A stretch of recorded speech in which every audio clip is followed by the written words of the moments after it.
Hey everyone, this is Luther Palmer, and welcome to One Episode Stand, a podcast where each episode, Jobina, Scott, and I watch and discuss the series premiere of a new television show. And then, like the Rolling Stones we are, we move on to the next show. Everybody's out here having one-night stands, but we are having one-episode stands. We love them and leave them. We hit it and quit it. We smash and dash, but we do it for you, the listeners, to help you figure out what new shows to watch and what to skip. Jobina, how are you doing? I am doing well. I'm having a series of productive days. I'm just getting things done. This weekend, I got a lot of personal stuff done, Christmas preparation, today in the office, like checking stuff off. Now, are you a checklist person? Do you like a to-do list? So I was about to say checking stuff off the list, and then I had to stop myself because there is no physical list. No. Shouldn't we all be using to-do lists though? Like, doesn't all the research say you're way more productive with a to-do list? If you had a to-do list. But I had my calendar today, and it marched me through some really important work. Yeah, I don't do to-do lists. I know for a fact that I am way more productive with a to-do list. But I just won't write it out. I would probably be president of the United States of America if I could write to-do list. I would be that productive. I don't know. I think writing a to-do list needs to exist on a to-do list somewhere, or else it doesn't get done. Okay, we are here today to talk about Fleishman is in Trouble, right? It is on Hulu. It is a 1-hour drama. Well, now wait a minute. Now we have reached peak lunacy with the streaming services because it's on Hulu, but it's an FX show. Oh yeah, you're right. But it doesn't. But you can't watch it on FX. Okay. It's like FX only for Hulu. This whole thing has just gotten ridiculous. But don't you think, Luther? Like eventually, everything you get is gonna be from a streaming service. Yeah. You're gonna get rid of your cable, but then you're gonna realize that you're still paying $350 the same exact thing. And you can't get it all in one place. And there's no one remote, right? I miss the days of one remote. I could get on-demand stuff. I could rent movies. I could watch pay-per-view on one remote. Now it's just a mess. All right, go ahead. Anyway, I sound old. Do I sound old? Do we sound old when we talk like this? Probably. Our kids are like, "What? What do you mean?" I was watching live television with my 4-year-old, and she was like, "This part is boring. Move it forward." And I was like, "Oh, there's we can't move it forward. There's no way to do that. This is a live show." And she was like, "What?" I mean, she could not even understand. It was the Macy's Thanksgiving Day Parade. And she was like, this part is boring. Get it going. And I'm like, well, this is going to, no matter which part it is, it's going to be boring. But also, there's no way to move it forward. But this show is set on the Upper East Side, present day. Well, not quite present day. Is he like in the 2000? I don't know. I thought it was present day. 12. I mean, I thought the phones looked a little bit older. Like, wait, did he have a flip phone? No, but I don't think he had like did he have an iPhone? I feel like he had like the iPhone 7, like the original iPhone. I think it was a 7. I think it might have been an older version, but it's modern-ish day New York. Right. Did you know that this came from a book? No, I didn't know that. Yeah, so a magazine writer wrote a book, and it's not a book of her life, clearly, because the star is a man. But yeah, I wonder when the show is set. But yeah, that whole Upper East Side thing was interesting, sort of an interesting theme throughout the book or throughout the show. What did you know about the show before we picked it for this podcast? Nothing other than I saw it advertised a couple of times, and of course, I like the actor who plays Toby Fleishman. He was in Jesse something. Jesse Eisenberg. Eisenberg. Yeah. Yeah. So I loved him in Facebook movie. Yeah, The Social Network. Yeah. Yes, he was so good. I think he does a good job of playing these sort of weird characters. Like I want to say he was in a Batman movie. Yeah. Oh, was he really? Yeah, and maybe he was. I don't know. Yeah, he just eccentric guys. He's good at it. Yeah, I didn't know anything. I think I heard some people talking about it, and then when I saw he was in it, I said, I'm in. I'm in. Okay, so now that you've seen it, what would you say the show was about? I mean, of course, the basic plot and storyline is poor Toby Fleishman has gone through a divorce. We're seeing the sort of immediate aftermath of the divorce, the separation, the moving to separate households. Kind of all of that is unfolding before your eyes. And then, of course, no spoilers, but there is a twist at the end of episode 1 that might take us in a very different direction. Yeah, right. Yeah, and I have heard he's a liver doctor, and I sort of wrote that down because there were several scenes in this episode where it was kind of like a medical procedural show where they're trying to diagnose a patient and he's gathered around with other doctors and they're trying to get to the bottom of things. So that was a sort of an interesting insert into the show. But yeah, it's about a guy going through a divorce. It had like a Grey's Anatomy feel at some point. Yeah. So how does the show look, sound, and feel? Well, of course, I watched it on my computer because that's where my Hulu password is saved. I cannot remember it on any other device. I'm sure there's a solution to that. Yours truly has not figured it out. But anyway, I watched it on my computer. And when the first scene came on, I was like, something's going on at the orientation of my screen because the city is upside down. Yeah. And it doesn't change immediately. So it's like I couldn't figure out what was wrong until it starts to tilt. And you feel like in some ways you're a part of this upside down world / experience that he's going through because his life has obviously been turned upside down. Right. Yeah, it kind of starts out with like Toby's trying to figure out how did he get here? Like how did he get in this place where he's now single and he's raising these kids and the back and forth with the mom and they did a good job with that. They also did a cool thing with, he's on the dating apps. And as he's swiping and having conversations, they would flash the images on the screen. Women were sending him, half naked pictures, and we got to see those things, which helped, of course. Love we got to see them. That was a gift. But as for the way it sounded, it was narrated by initially a female voice, and which to me was kind of a strange choice.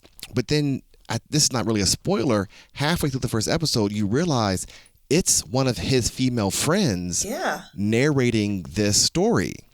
Yeah. This is her perception of what happened to him. Yeah, well, and that's what I didn't catch that until I watched it the second time. And I was thinking, oh, we're getting one side of the story. But not even one side of the story. We're getting like a distorted side of the story from his female friend. And, you've been divorced several times. And it's almost like... Please stop it right now. Listeners, if you want to know anything about Luther Palmer, it is that he is going to put untruths, half-truths out there about me. I am divorced one time. But what if your ex-husband's female friend was telling the story of your divorce? Like, of course you're going to look bad, right? Yeah. So I wonder if they're ever going to come back and sort of like reconcile what really happened with her perspective. In the trailer, they do talk about the fact that there's more than one side to every story. So my guess is that they're going to turn this around and either tell this from the wife's side, which of course is Claire Danes, or someone who has observed her in the situation. Right. In terms of look, the last thing I'll say is there are also a lot of flashbacks. I mean, it's heavily based on flashbacks. Yeah. So and the flashbacks, they go back to the... they'll go back a year sometimes. They'll go back 2 years. They'll go back 3 years. They'll go back 2 weeks. So it's flashing back all over the place, which to me sort of keeps the show moving quickly. Like I thought it was a very fast, upbeat show with the flashbacks. It kept my interest. Yeah, for sure. It moved. For sure. The pace was great. Okay, so now what was the show really about? What were the deeper themes you think that they were touching on? This is what hit home for me as someone who has been through one divorce. One. I think the show is trying to demonstrate that Toby is going through a reclamation of youth. Like he's re-entering the world of dating and all this fun stuff that he did before he got married. Yeah. But for me, when I think about what divorce was for me, it was a reclamation of independent decision making. That to me was the most empowering thing. I was like, I don't have to ask anybody what they think of this decision. Like, I don't have to compromise. I don't have to pick this couch I don't want because he thinks it's comfortable. Like, it was the reclamation of independent decision making. Maybe that will be true for Toby as well. But I think what it's really about is like, when you have a major life change like this, like in some way, especially with the dating pieces, you're reclaiming your youth. Yeah, I have a cousin who got divorced, and you know, we talk a lot, and I have two, my brother, another cousin, and we're married and now he's single. And whenever we have to be like, oh, let me ask my wife, or let me check in, or he's always like, yeah, I can just decide by myself.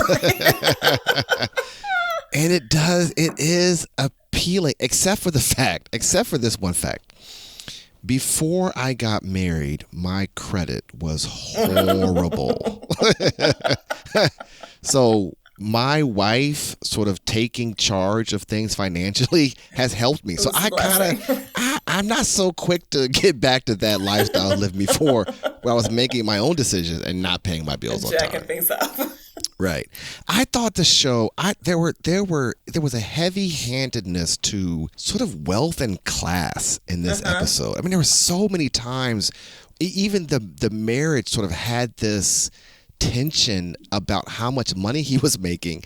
And he was making $300,000 a year. He's a doctor. But it was just the place that they lived in. That just wasn't a lot. Their other friends were corporate raiders and in the pharmaceutical business. That I feel like they frowned on it. Like, oh, isn't that sweet? Oh, yeah. Yeah.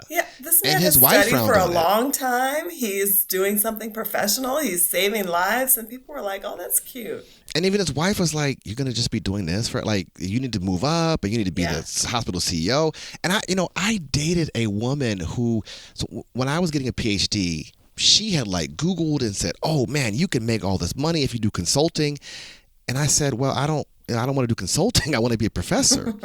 And she looked at me the way that Toby's wife looked at him. And she was like, oh, just a professor? Like, that's all you want to do? And I was like, this is what I enjoy. And she stopped calling you after that. Right. So, but that was one of the moments in that relationship where I said, man, I don't think we're a good fit, because she was very money hungry and she was very like, money is power. She wanted to be a power couple. And I just wanted to do cool things. And I think Toby loved, he loves they his work. Showed him loving to be a liver doctor. Yes. And I love teaching. Like, I love engaging with the students. I could make more money tomorrow if I went to work. It kind of sold my soul and worked for a corporate environment. But I just don't want that. There was a time in the show where they were getting on a city bus. He was getting on a city bus with his son and his daughter, and the daughter was like, I don't want, like, I'm not getting on the bus. I'm not going to be seen on the bus. She didn't want anybody to see her get on the bus. And so there's this conflict so now he's raising this daughter that also has this idea about wealth and class and perception that he was sort of fighting against. And I just remember, like, myself, we rode the bus. Like, when I was a teenager, before we had a license, y'all rode the bus. We rode the bus, like hardcore rode the bus. I mean, this is back before the internet. I had every single bus in the city. I had the paper schedule at home. So if I needed to get to a certain place, like, I could route, okay, I'm going to catch the 1117 bus here. It's going to take me downtown 1222. Then I'm going to get on the 1246 bus. Like, I could There's do it. There's no way I could have done that. I could do it all. No, so Luther, here's the thing. I did not grow up on the Upper East Side of New York. I was not wealthy. However, I had not ridden public transportation by myself until I was an adult. And I did it in New York. Oh. So I had my first professional job outside of the classroom, and the organization that I was working for was based in New York. So they're having this conference. It was a nonprofit. They were not like sending a car to the airport. So I flew into the Newark airport, and I had to catch a train, to catch a bus, to get to the meeting place. Nice. So I have a cousin in New Jersey, and I called him and I was like, let me tell you something. I don't know what I'm doing. Please come and help me. So he meets me, and the first time it's time to get on the train, the doors open, and I look and see all these people, and I'm like, oh, I guess the train is full. We'll wait for the next train. And my cousin was like, are you crazy? And he shoved me in there, like, on top of people. And then we had to catch the bus. And I was like, how am I going to get back to the Newark airport? I don't know what I'm doing. Yeah. When I go to cities, I don't feel like I've connected with the city until I've ridden the public transportation. Like, I like to go online and look at the map, and we want to go over here, and this is the closest. Like, I enjoy that. Now, I went to New York to visit a friend of mine, from from grad school, and we got on the train. And there was an old woman who was like struggling to get on, and I went over to help her, and my friend was like, "Don't do that." And I said, "What do you mean?" Why? He said, "Well, she could be scamming." And I said, I just she can't. has your wallet. I just can't live in a city where you can't help old women onto the train. Like New York, like that. That was a big turnoff for me to New York. Like, come on, like an old lady. A scammer is possible. Oh my goodness. Okay. We talked about wealth and class. Oh, I think also there was a lot of conversations about marriage. And one of his friends, or no, he was talking to his friends, and he said, that they had the 4 horsemen of the marital apocalypse. And he didn't list all 4, but I went like Googling. I went and did some internet research. Okay, what are they? The 4 horsemen are criticism, contempt, defensiveness, and stonewalling. And I, of course you reflect about your own marriage and you wonder, okay, which of these things we have? And it kind of sounded like if you have 2 of these, go get counseling. If you have 4 of these, it's over. It's a wrap. Please contact an attorney because your partner probably is. I'm looking at the complete list, and I don't even think I had 2, but I was still in a divorce. I didn't have to. Yeah, surely there are other ways. There are other ways for your marriage to fall apart. There wasn't contempt in your marriage? There was some contempt, but the criticism was not like we weren't criticizing each other. Okay. Like, tell us why did your marriage fall apart, Jobina? I'm not going to. Lay down on the couch and tell us. I am not on the couch. Therefore, I'm not going to tell you. Okay, next question. More or less? What did you want to see more of or less of? As much as it's interesting that Toby likes his career, I feel like we could do less of the hospital scenes. Like, is it going to be Grey's Anatomy, or is it going to be about his life? Like, I think we needed less of that. It's contextualizing him, and maybe they're going to get rid of it in subsequent episodes, but I didn't need so much of that. I could do less of the daughter. She's in that she's in that teenage year, like early teen, where she wants a phone and she hates her dad. I hate you. And I don't typically like children actors. So her attitude on top of that was just grating for me. Get her off of here. I didn't but my question, what's your stance on children and phones? When do you get them a phone? Does it matter that all the friends have a phone? Where are you at on that? Yeah, so it really does get to a point of pressure when all the friends have a phone. Like, I was going to try to hold out. So I have a teenage daughter. I was going to try to hold out much longer than I did. Then every single other friend had a phone. Every other mom and dad had made the decision or to give their kid a phone. And then, like, she started talking about safety in school, and I was just like, I got to get this girl a phone. Like, she used the safety. She used the safety card on me. She's like, Mom, it's not safe for me to be at school. Oh my goodness! I was like, you're really clever. Let me get you a phone. But then, of course, you have to have all these rules around. when they can have it and when to reclaim it. Like, I still take back the phone in the evening. Like, I take it back, and it goes in the drawer of my nightstand. Yeah. Every night, or that's just when there's penalty or punishment? No, every night. Oh, yeah. Every night. I mean, you have to. Because if I'm asleep and you have a phone and you want to be up to no good, I mean, I don't think she wants to be up to no good, but if she did. Right. Oh, she does. So please stop. I cannot hear it. I cannot hear it. I can't. But the data on girls and phones and self-esteem and bullying, it is staggering. It is. And I got 3 daughters and they're begging for a phone. I just like, oh, here we go with this. Miss me with that. So I could do less with her. I think the show also was about friendship, and he reunites with some friends, and I enjoyed the banter the friends had. The one guy friend who's single still. And he basically says, like, who would choose marriage? Like looking at the statistics, looking at all my friends who now hate their exes. Like, why would anyone choose this? And I had to agree with him. Please stop. But don't you think, I mean, everybody chooses it because they think they're going to have this idyllic experience. Like people, I think people don't really understand what makes for a happy marriage. So whatever is working for them in the beginning stages of the relationship, they think is going to continue to work forever. They're not factoring in like, we are both going to be unrecognizable from our current state in 5 years, in 10 years. Like no one is accounting for that. And that's why people continue to do it, because they think it's going to be great.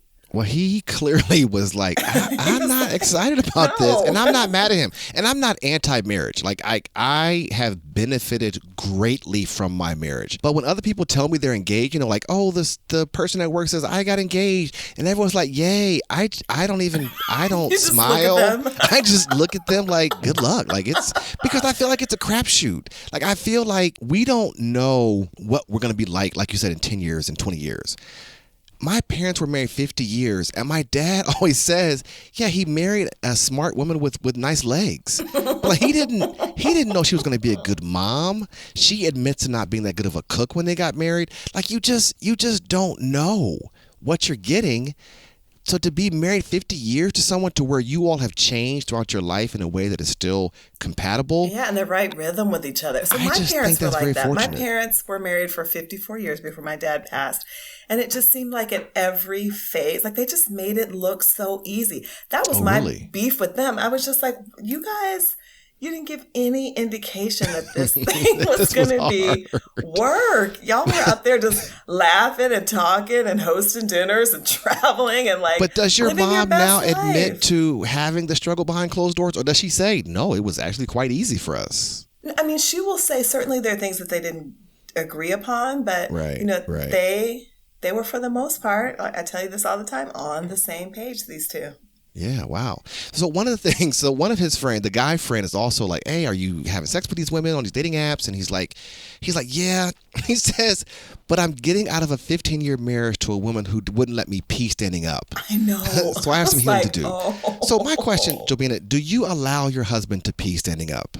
Okay, I don't have anything to do or say with how my husband pees. I don't care. I don't understand why. She was trying to eliminate some of the spray, I guess. But I don't care. Oh, man. Now, the real question is, are you allowed? What restrictions have been placed on you? I hope my wife doesn't listen to this, but I do pee standing up from time to time. You're like, I'm breaking the rules, girl. I'm sorry. Okay, here's a more important question, though. Do you pee in the shower? No. Oh, my God. No.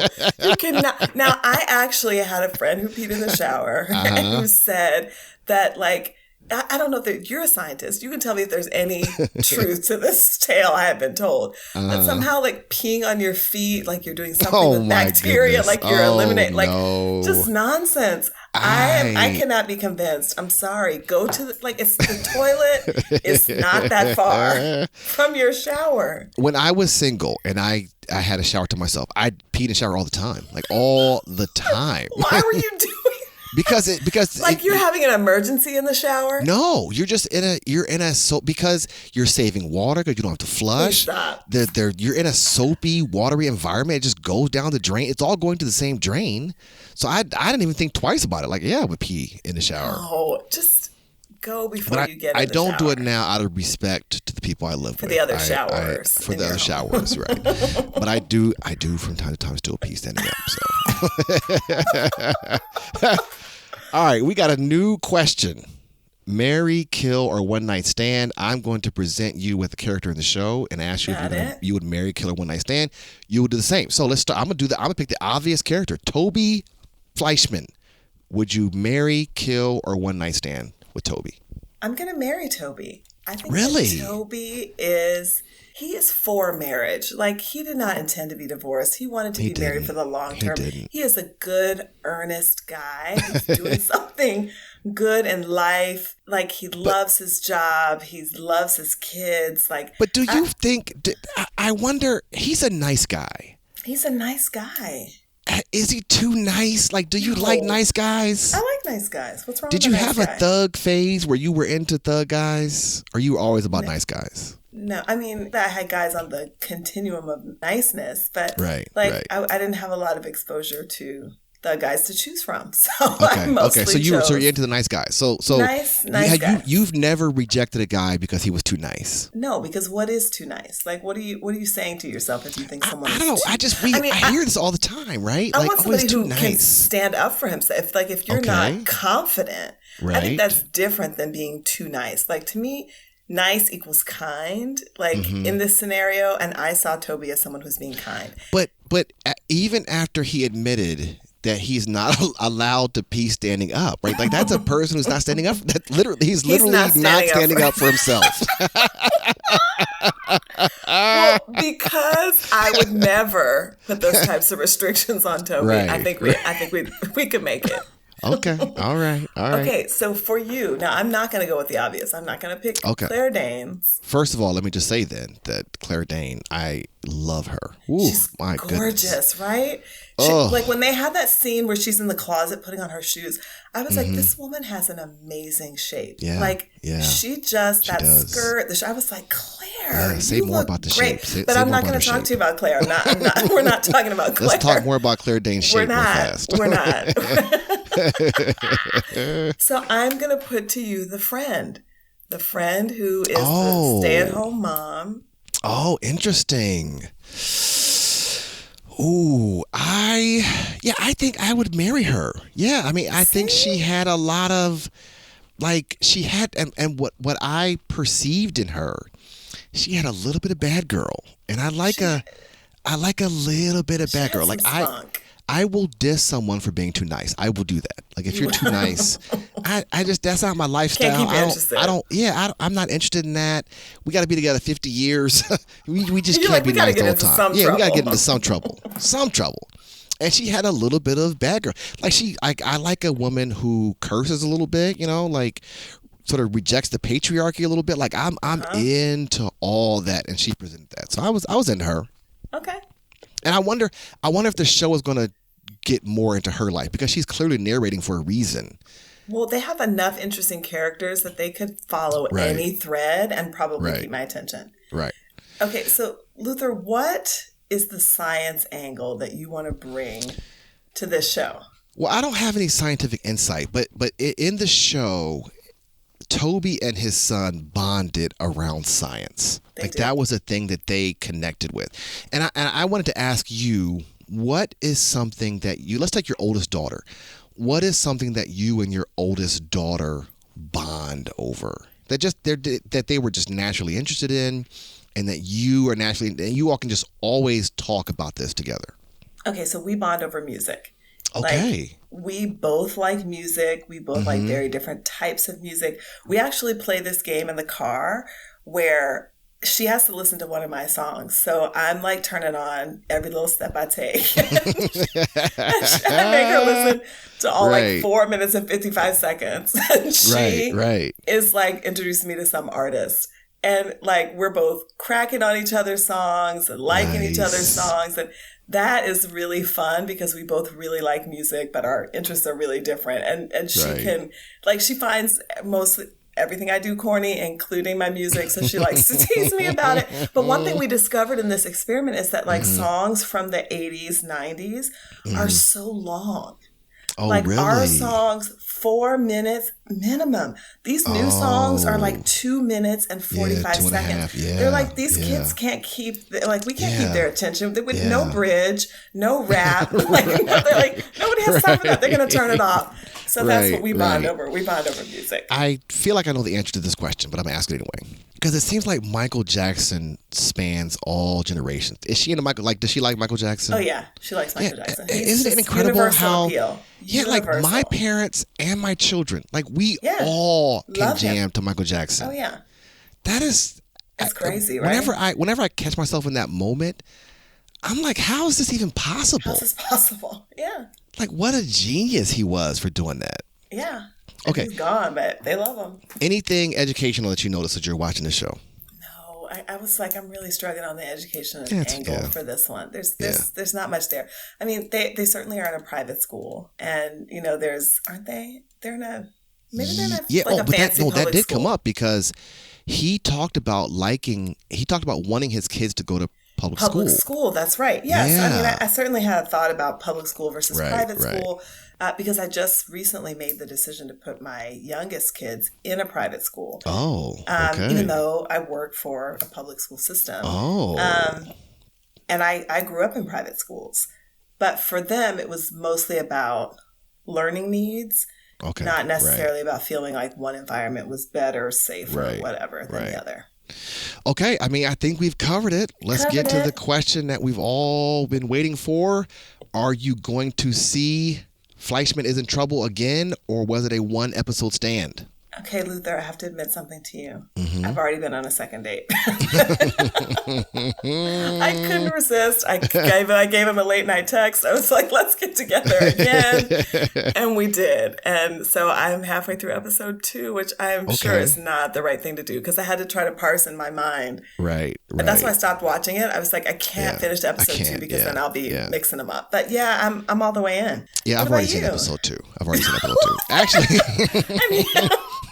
well, I was going to message you because I was going to say, so this is what they did. They actually released 2 episodes at the same time.